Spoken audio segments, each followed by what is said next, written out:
ఉన్న డిఎస్సి మిత్రులారా, ఈరోజు వివిధ జిల్లాల నుంచి అభ్యర్థులు డిఎస్సి ఆస్పిరెంట్స్ వచ్చి ఈ ప్రజా దర్బార్కి అటెండ్ అవ్వడం జరిగింది.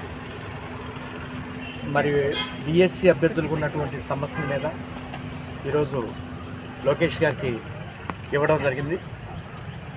రాష్ట్ర వ్యాప్తంగా వివిధ జిల్లాల నుంచి చాలామంది అభ్యర్థులు వచ్చారు. ఎక్కువగా ఈరోజు ప్రజా దర్బార్లో ఈ టెట్ డిఎస్సి సంబంధించినటువంటి అప్లికేషన్స్ ఎక్కువ వచ్చినాయి. అయితే నేను కూడా వెళ్ళి లోకేష్ గారికి ఇష్యూస్ చెప్పడం జరిగింది, ఇవ్వడం జరిగింది. అందరి తరఫున సారు ఏమన్నారంటే ఉండదు చెప్తున్నాను, దీంట్లో దాపరికం లేదు, ఏమీ లేదు.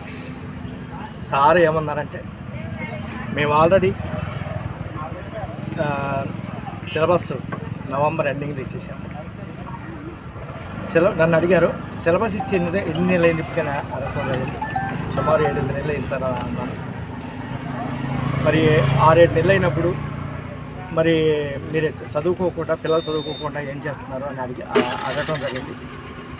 అయితే నేనేమన్నానంటే, సార్ పిల్లలు అంటే మీ నుంచి క్లారిఫికేషన్ రాలేదు సార్, పలానప్పుడు డేట్ రాలేదు అంటే నేను చెప్తానే ఉన్నాను. ఆల్రెడీ ఎస్సీ క్లారిఫికేషన్ అయిపోయిన వెంటనే 15 రోజులు 20 రోజులు అటు ఇటు నోటిఫికేషన్ ఇచ్చేస్తాం అని నేను చెప్పాను. ఆల్రెడీ నా తప్పేం లేదు అని సార్ చెప్పడం జరిగింది. అయితే నేను ఇంకొక పాయింట్ అడిగాను. సార్ మీరు ఆల్రెడీ చెప్పారు సార్, పిల్లలకి మాకందరికీ చెప్పారు సార్, టెట్ నోటిఫికేషన్కి దాని ఎగ్జామ్కి 90 రోజులు ఇస్తాము, డిఎస్సి నోటిఫికేషన్ దాని ఎగ్జామ్కి 90 రోజులు ఇస్తామని చెప్పారు సార్. సో ఆ ఉద్దేశంతో రాష్ట్ర వ్యాప్తంగా ఉన్నటువంటి 6 లక్షల మంది మీ మీద హోప్ పెట్టుకున్నారు. అంటే 90 రోజులు కాదు, మేము ఆల్రెడీ 6-7 నెలలు మేము ఇచ్చేసాము, 90 రోజుల కంటే ఎక్కువ ఇచ్చేసేసాము. ఇంకోటి ఏంటంటే రేపు జూన్కి ఎగ్జామ్స్ జరిగిపోతాయి.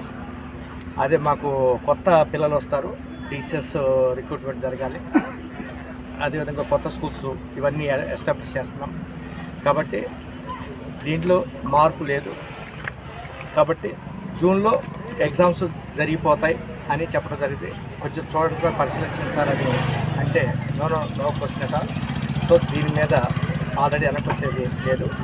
కాబట్టి జూన్లో ఎగ్జామ్స్ జరిగిపోతాయి అని చెప్పడం జరిగింది. కాబట్టి ఈరోజు చాలామంది టెట్ డిఎస్సి మీద మరి మెమోరాండమ్స్ ఇవ్వడం జరిగింది. ఎక్కువ